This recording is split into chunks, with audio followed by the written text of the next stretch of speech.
A'udhu billahi minash shaitanir rajim. Bismillahir rahmanir rahim. This is Jahanzeb from Department of Education, Hazara University, Mansehra, Pakistan.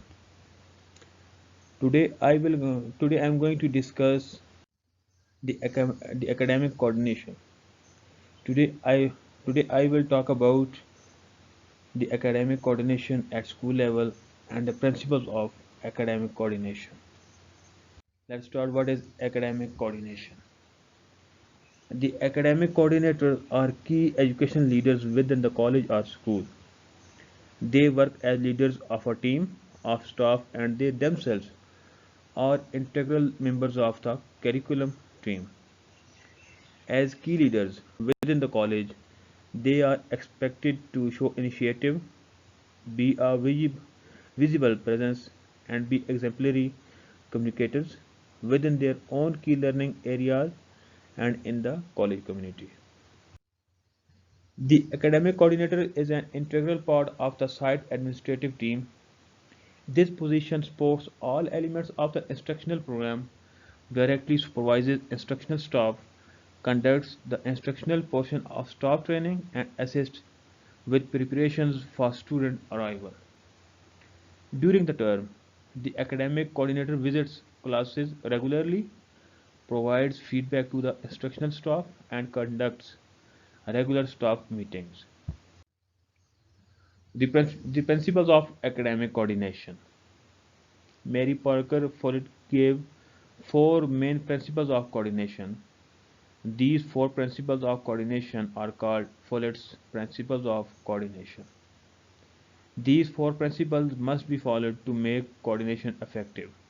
Number one, principle of early stage, principle of continuity. Number three, principle of direct contact. Number four, principle of reciprocal relations. The first one is principle of early stage. According to this principle, coordination must start at an early stage in the management process.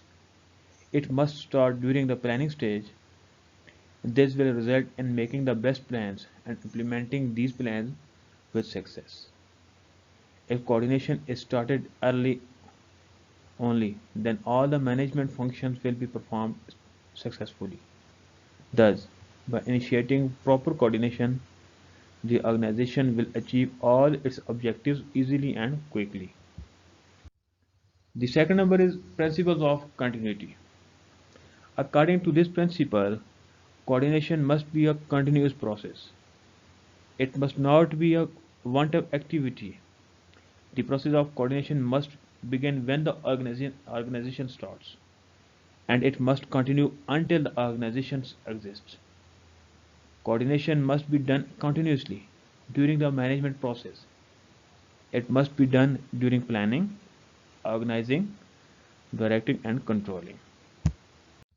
The third one is principle of direct contact. According to this principle, all managers must have a direct contact with their subordinates.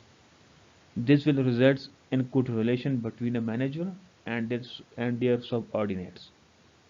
This is because direct contact helps to avoid misunderstandings, misinterpretations, and disputes between managers and subordinates. It enables the managers to coordinate all the different activities of their subordinates effectively and efficiently. The fourth one and last one is principle of reciprocal relations. The decisions and actions of all the people, that is, all managers and employees and departments of the organization, are interrelated. So the decisions and actions of one person or department will affect all other persons and departments in the organization. Therefore, before taking any decision or action, all managers must first find out the effect of that decision or action on other persons and departments in the organization. This is called the principle of reciprocal relation. Coordination will be successful only if this principle is followed properly. Thanks for watching. Thank you so much.